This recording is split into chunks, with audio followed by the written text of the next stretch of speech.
Hi folks, Rebuildable Tanks are my own favourite DMT vaping method, and here I'll be showing a simple way to set one up from scratch and get it working nicely with DMT juice. We'll be keeping things brief, leaving the finer detail to the website, and of course, if you get stuck, just give us a shout on the Discord. Right, so we're going to need a few things. Firstly, a mod box, and almost any will be good as long as it's got that standard 510 connector and it'll push out 40 watts without stressing. Today, I'll be using my Thelema Solo Quest. Of course, we're going to need a tank, and there's a few options here. And I'll be using this Destiny clone, because they're generally easily available, nice and simple to set up, and they just work extremely well for DMT juice. We're also going to need some vaping wire, or you can actually buy pre-wound coils, and that might be a preference. But today, I'll be winding my own using a wire in the range of about 1 to 1¼ mil wide. Now there's loads of options here, and I'll be using a 26x2 plus 36 Clapton. Regarding the wire material, I'd suggest avoiding stainless steel for the time being, and instead using Ni80 or Canthalate 1 for reasons which I'll explain later. Also some vape cotton. Now I'd avoid this tear-off cotton bacon stuff because it'll be much easier with shoelace cotton specified for certain coil inner diameters. I'll be going for a 3mm coil, so this will be good. And a few basic tools, and if you don't already have them, then one of these cheapo vape toolkits from AliExpress or Amazon will be great to get you started. And also, we'll need some items for mixing the DMT juice, and I'll describe those later.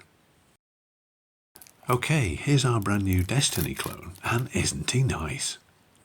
So the first job is to disassemble it, making sure it's all complete, and once it's apart, a cheap magnifying glass will probably reveal lots in there that you don't want in your lungs. For example, there's often bits of swarf, yeah, but I've seen skin cells, eyelashes, even little bugs, just all sorts. So get all the crap scraped away, and I also like to polish up the 510 centre pin, but it's not generally critical. But get it all cleaned and washed in isopropyl. No need to remove any O-rings, just give it a good wipe and leave it to dry before reassembly. Oh, when reassembling, just check that the 510 connection screw is reasonably firm. I did have one Destiny that was given an error message on the mod, and it turned out this screw wasn't even finger tight, so a gentle nip up solved the problem perfectly. So we've chosen our wire, but how many turns should we wind? Well, we're going to need something that fits our build deck, ideally with a bit of room for spacing out. Plus, on the inside of the coil, a good heating surface area to warm up the juice in the wick. So today, we'll aim for roughly 60 to 80 square millimeters, something like that. So checking WireBuddy, it's telling us that with our 26x2 plus 36 Clapton, 6 turns will fit the Destiny's deck with ample space to spread out the windings, and with an inner diameter of 3mm, also gives us a useful heating surface area of about 67 square millimeters. Now if your wire's any wider, then maybe use a turn less, and any narrower, then perhaps an extra turn, just to keep it roughly within that surface area range. This setup works brilliantly for me, but you can treat it as a starting point and later go ahead and experiment around and just see what works best for you. Okay, so let's install the coil. Now some tanks have build decks with offset terminals, and they need the coils wound either clockwise or anti-clockwise, but the Destiny's got inline terminals, so we can do it either way. And here I'm winding anti-clockwise. So 6 full turns, and we'll just bend the legs inline so it goes in a bit easier. Now this coil's going straight in, but if yours is too narrow, then just pull the windings evenly apart so the legs fit nicely into the terminals. Now that could do with centering a bit.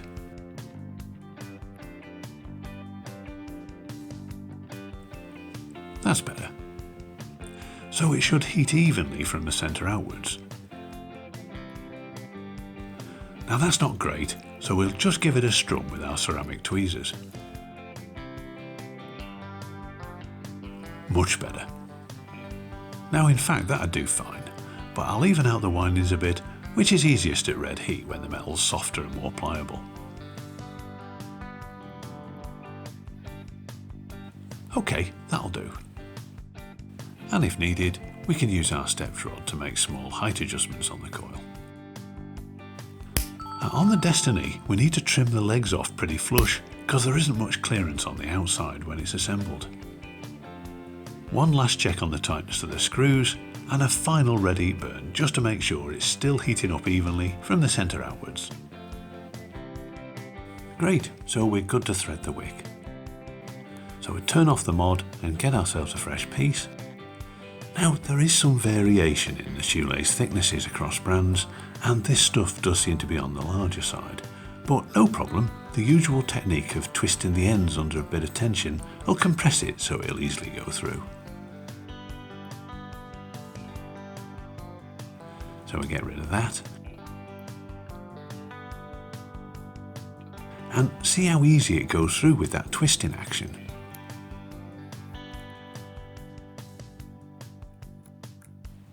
Now the combing separates out any cotton clumps that might have formed from the cutting, and also because of this slightly thicker cotton and the juice well openings on the Destiny aren't that big, I'm thinning out the cotton just a tiny bit. My normal cotton's a bit thinner than this, and if I was using that then I wouldn't thin it out at all. For the next bit I find this pretty handy. So now we need to get the cotton ends into the juice well openings evenly spread out without any gaps, and with the ends nicely touching the bottom without folding back on themselves. Now be warned, it can be a bit of a fiddle, but just stick with it and you'll get there in the end. Now if there are any gaps in the juice well openings, or maybe not enough cotton in there, then the tank will be more prone to leaking. So if the top of your mod's constantly wet, then maybe next time try a bit more cotton, and of course make sure it's spread out evenly in those juice well openings. Right, we'll do the same on the other side.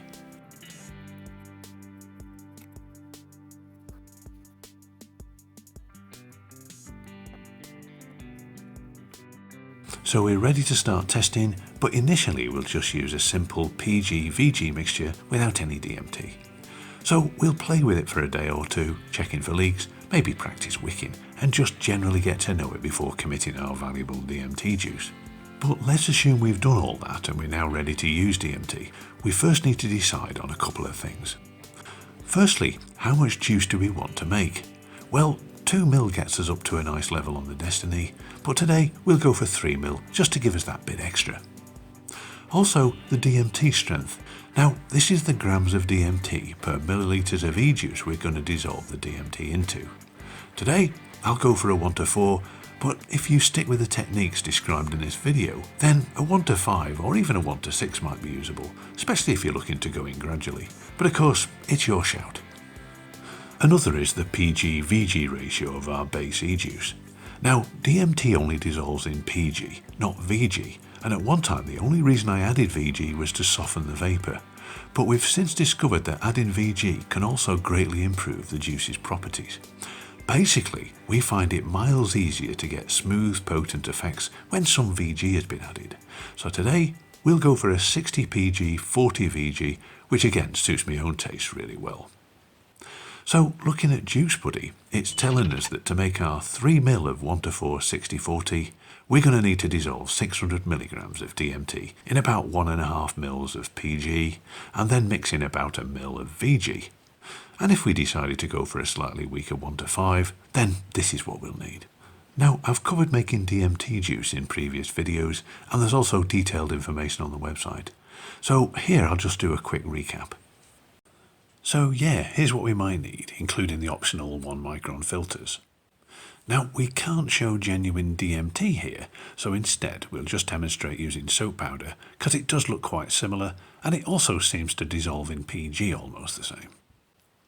So we'll weigh out the powder, funnel it into a vial, and here I'm using a 5 ml one, which nicely takes 600 milligrams of crystals.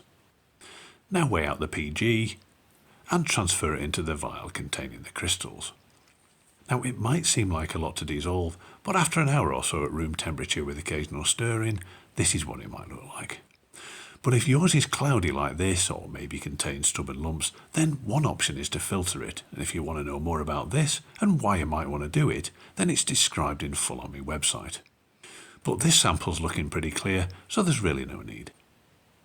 Okay, time to weigh out the VG, and transfer that to our vial. And now we'll give it a good long thorough mix in. And great, there we have it. So for the next bit, I'd suggest starting with a brand new wick, not the one you've been using for the PG/VG testing, otherwise it's going to mean loads of frustratingly weak toking before you can feel a credible effect from it. So we'll do a bit of gentle priming, and there's no need to go too mad here. We don't want it dripping off the wick and leaking out. This is just to give it a head start for the filling process. Then attach the base, remove the cap, and we can now go ahead with gently feeding the juice in. Now we'll give it half an hour or so just to make absolutely sure the wick's properly soaked through and there's no obvious leaks. But all being well, we can go ahead and fit the tank on the mod, and it's now ready for some preliminary live testing. Nowadays, I tend to set the airflow ring for a light restriction to help achieve my desired toke rate. 95% of the Destiny's restriction control seems to occur within the first few millimeters from the fully closed position, so for the setup and wattages we'll be using here, somewhere roughly between these two seems about right to me. Of course, it'll be tank specific, so just experiment around as needed, but the restriction we want similar to drawing air through a pen casing like this with a 2mm hole at one end, maybe actually even a bit tighter. More watts means more vapour and therefore more punch, but unfortunately wattage settings aren't reliably portable across different models and mods. There's several causes of variances, and recall I suggested using Canthal or Ni80 coils. Well, doing this avoids one particular cause. There's more detail on the website if you're interested, but it's another good reason to start off low and work slowly up. Today, I'll kick off with a setting of say 17 watts, with the assumption I'll likely need to increase it to get the kind of effect I'm looking for.